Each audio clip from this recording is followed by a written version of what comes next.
Hi, my name is Jordan Vieira, and you're listening to Talking Junk with Jordon, where we talk about pop culture, sports, and all kinds of entertainment. But also, we talk about relationships, disabilities, motivation, and the human spirit. All right, welcome to the first ever edition of Talkin' Junk with Jordon. It's the first ever podcast, and today we're going to talk about music and three of my favorite albums, starting with Green Day's 21st Century Breakdown, and along with me today is my guest, Jim Sidoti. How's it going, Jordan? It's going great, Jim. I'm happy to be here, buddy. Thanks for having me. Yeah, absolutely. I'm happy to have you. So Green Day, 21st Century Breakdown. That's a great album. It's a great album. And then what are the other two we're going to talk about today? And the other two we're going to talk about Moving Pictures by Rush, classic album. Have some of the greatest hits on that album, like Limelight, Tom Sawyer, and Red Barchetta. And not only that, we're going to talk about the Beatles' Rubber Soul album. Ooh. Everybody loves the Beatles, or you should love the I Beatles. love the Beatles. Number one favorite band of all time. So let's break down 21st Century Breakdown. Sounds good. We're going to break down the breakdown. You know what year that came out? It came out in 2009. Yeah, very good, very good. And it was a concept album, right? What does that mean, concept album? Concept album. I don't really know. All the songs have a connecting thread. That's what concept albums usually mean, right? Like Rush's 2112. Rush's 2112. They all had a, right. I see what you're saying. It's like a story that they tell through the whole album, through each song, has a connective tissue as opposed to each being an individual song. I don't know what 2112 is about, but I know it's a concept album. Gotcha. Well, I did not know that 21st Century was a concept album. Yeah, we're learning. I don't know what it's about here. I guess I wasn't really paying. I paid attention to all the songs, but I wasn't. Well, it tells us right here. According to the band, Green Day, the album is about the era in which we live as we question and try to make sense of the selfish manipulation going on around us. The singles Know Your Enemy and 21 Guns exemplify the themes of alienation and politically motivated anger present in the record. Wow. So it's punk, so it should be about angst, because that's what punk is, right? Right. Yeah, so that would make perfect sense. Yep. And Green Day obviously is a punk rock band anyway. Yep. And a lot of one of my, like I said, is one of my favorite punk rock bands. What are some of your favorite cuts off the album? I really like Viva La Gloria is good. 21st Century Breakdown, that's the first song, along with Know Your Enemy. I really like, what the heck is that other song that's in there? The ending of the album, it sounds like the beginning of the album. I can't think of the song name. Well, I'm going to tell you some of the songs right here. Know Your Enemy. Yep. 21 Guns. East Jesus Nowhere. 21st Century Breakdown. Last of the American Girls. Keep going. We've also got Viva La Gloria. Yep. Before the Lobotomy. Yep. That sounds fun. Christian's Inferno. Yep. Last Night on Earth. Yep. Peacemaker. Yep. Murder City. Restless Heart Syndrome. Horseshoes and Hand Grenades. That's a good one. And that's the only thing you can get close on is horseshoes and hand grenades, right? Apparently. The Static Age. Yep, that's a good one. Is that the one you were thinking of? That was one of the ones I was thinking of. American Eulogy. Yep. And See the Light. See the Light. The last one. The last one. So if you listen to See the Light, and if you listen to 21st Century Breakdown, listen to them back to back, it has the same guitar line. Oh, really? Yeah. Interesting. That's why they must call it a concept album. And here I am sitting here like, what does that mean? You picked it up. I picked it up. The writing and recording process spanned 3 years. And 4 California recording studios. Yeah. Did not know that. Let's see how it did with the Peeps critical reception. Generally favorable, according to aggregating website Metacritic, which reported a rating of 70 out of 100 based on 30 critical reviews. You know, it's hard for people. I don't like to read reviews of albums because they're so subjective. It's more like the popular vote. That's what I go for more. Do the people like it? Well, and you mentioned the song 21 Guns. I love that song, too. It's a nice, slow, acoustic song. Yeah. I think it's great. That's why I chose the album. I think it's one of my favorite albums. Oh? And You highly recommend it. I highly recommend it. Green Day's 21st Century. I highly recommend it to Jim Sidoti here on Talkin' Junk with Jordon. We are in the 21st century, aren't we? Yeah. All right. What do you say we move on to our next album? Sounds good. Moving Pictures by Rush, including songs of YYZ, Tom Sawyer, Limelight, Red Barchetta. Those you know by heart. I know them. And the top four. Here's what's funny. So those 4 songs are in the beginning of the album. They're back to back to back to back. Are they? Yeah. Let's see here. Tom Sawyer, Red Barchetta, YYZ, and Limelight. Limelight. That's all on side A, if you are listening to LP. And side B, a couple hits on side B. The Camera's Eye. Yep. Witch Hunt. Yep. Vital Signs. Yep. Vital Signs I like. And that's it. It's because they're such long freaking songs. Well, they last like, what, 10 minutes? Oh, yeah. They're huge. The longest song on the track is, I bet you can guess. No, it's actually, I would have guessed YYZ. Camera Eye? No. Vital Signs? I would have guessed YYZ, but no, it's a popular one. Tom Sawyer? You got it. 4 minutes and 34 seconds. Oh, my God. All lyrics are written by, Neil Peart. except Tom Sawyer, by that? Peart and Pi Dubois. No idea who that is. All music is composed by, Neil Peart?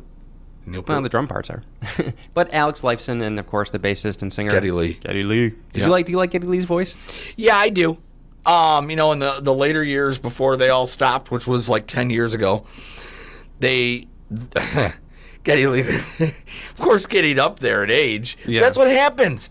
They're on the road nonstop. Yeah. It's like, man, you guys get tired, especially during tours. And Geddy Lee was getting, he got tired. And so and my point of bringing this up is because if you listen to Limelight in the studio on that album, it sounds great. His voice sounds great. Right. And then you go to like something in like 2011 or 2012, and it's like, Yeah. it sounds all like he's got marbles in his mouth. Right. And you can't understand what they're saying. So you think it's just because he aged out of it? I think it's just Geddy Lee? aged out. And it's been doing it for so long. Yeah. I was, they recorded that in Quebec, because they're Canadian, right? Yep. A. Hey? Now, YYZ, instrumental, no, talking about no songs, and as a drummer, Neil Peart, classic. I mean, first ever band, I will say this about Rush. First ever group I ever listened to, that's why they're in my top 5, is they do instrumental. Yeah. A lot of groups like Green Day, Eagles, the Beatles, you didn't really hear a lot of instrumental. No. Yeah. Rush is like, let's jam out for 10 minutes. Let me play on my bass player or whatever I'm playing on. they're such good musicians. Oh, that's been my point all these years, is that they're so good at what they do, and it's like, wow. And when do you want to put on Rush? When you want to get in what kind of mood? When I'm like dancing and when I'm cranking my music up to like volume 10 on my Echo device. Yeah. You want to get hyped up and amped? I want to get amped. Yeah. No pun intended of amped. I think there's an amp in my Echo speaker. go. That's how great it sounds nowadays with this new feature of Alexa. But I digress, You digress. I know. Let's digress into our third album, The Beatles' Rubber Soul. Yeah, the Beatles' Rubber Soul. Some awesome tracks on that. You've got Drive My Car. Mm-hmm. You've got Nowhere Man. Mm-hmm. You've got In My Life. Is that on there? Yeah. Oh, it is. I love that might be my favorite Beatles song. Is it? You want me to list the other ones too? Yep. Norwegian Wood. Oh yeah. You Won't See Me. You Won't See Me. That's. Think for Yourself. George Harrison. Yep. The Word. Never heard of that. Yeah, The Word. That's a good song. Michelle. Yep. Part of that song's in French, by the way. Oui Oui. Side 2 is What Goes On. Yep. Girl. Yep. John Lennon. I'm Looking Through You. Yep. Paul McCartney. In My Life. Yep. Wait. Yep. If I Need Someone. That's a good song. And Run for Your Life. Run for Your Life. Yeah. Because I won't be there for you. No. You know, the original North American release of Rubber Souls dropped 4 tracks, Drive My Car, Nowhere Man, What's Going On, and If I Need Someone, and added 2 other tracks, I've Just Seen a Face and It's Only Love. Yeah, so I Just Seen a Face, that's a great acoustic song. Interesting how they do different albums on the different continents. My brother knows that song on guitar, by the way. Now, what year did Rubber Souls come out? I want to say 67. A little less. 66. A little less. 5. Yep. 65. 65 on the 3rd of December. Wow. Wow. I didn't know it was the 3rd of December. Wow. Yeah. Recording took place in London over a 4-week period. The band was forced to work to a tight deadline to ensure the album was completed in time for a pre-Christmas release. That's why it came out on December 3rd. Right. They were nevertheless in the unfamiliar position of being able to dedicate themselves solely to a recording project free of touring, filming, and radio engagements. Well. Sometimes people work better under pressure like that. Yep. Like Queen and David Bowie. That. I didn't put it together at first. It took me a second. I'm like, what? Why? Was that a hard album? Did you know that Lennon recalled that Rubber Souls was the first album over which the Beatles took control in the studio and made demands rather than accept standard recording practices? Wow. Yeah. Wow. The album reflects a new affection for recording over live performances. I love it. That's really cool. Yeah, it is really cool. You know who George Martin is? Yeah, the producer. Yeah. Beatles producer. Well, he recalled the sessions as being a very joyous time when the Beatles were recording Rubber Soul. Yep. However, they say here something went wrong between Help and Rubber Soul in the dynamics of the band. So the project revealed the first signs of artistic conflict between Lennon and McCartney, Rubber Soul. Wow. Just an incredible, writers of music of, Lennon and McCartney. They were incredible. Oh, yeah. Unbelievable. Did you hear the documentary that they came out with a couple years ago? Peter Jackson? I think so. It's called Get Back. Yep. They just kept you in the studio with the Beatles the whole time, and you can hear Paul McCartney writing Get Back on his bass. Yeah, that's really cool, man. Yeah. It really is cool. Yeah. Things behind the scenes you don't see or hear, Rubber Soul is a landmark album for the Beatles, marking a shift towards a more mature songwriting. No more Can I Hold Your Hand? And some interesting facts about Rubber Soul. The title was inspired by the term plastic soul, a description of white musicians playing soul music. Interesting. Because, the Beatles, what kind of music they loved? They love soul. They loved American music. Little Richard, Elvis, they were hugely inspired by American music. Yep. And Rubber Soul also features the first Beatles songs not primarily about romantic love. Right. Like Nowhere Man. Mm-hmm. Yeah. Well, Nowhere Man, that's a really great song too.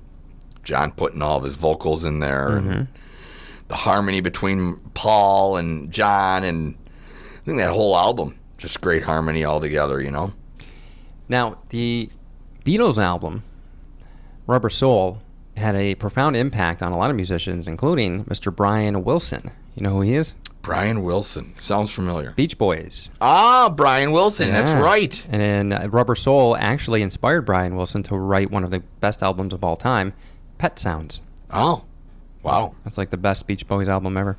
Really? Yeah. Check that out. So Rubber Soul. So you're recommending all 3 of these albums, Rubber Soul, Beatles, Green Day 21st Century Breakdown, and Rush Moving Pictures. I recommend all of them. All for maybe different reasons, right? Well, here's why I recommend them. Because they all sound different, like you just said, right? Each group has different music. The Beatles have different music than Green Day. Green Day has different music than Rush. And Rush has different music than both of them. And I think that when you listen to some of these albums, or when you listen to an album by them, that they're so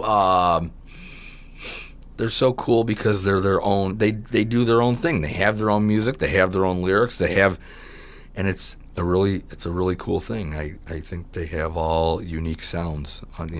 Each group has a unique sound. Awesome. Well, that just about does it for this episode of Talkin' Junk with Jordon. We want to enjoy, or we hope you enjoyed rather, our episode, and we hope you listen to our next one. Want to give a special thanks to Jim. Thanks, Jim. Thank you, buddy. For having us have him on this podcast this afternoon, and wherever you may be listening and what time of the world you may be listening at. But we will see you next time on Talkin' Junk with Jordon.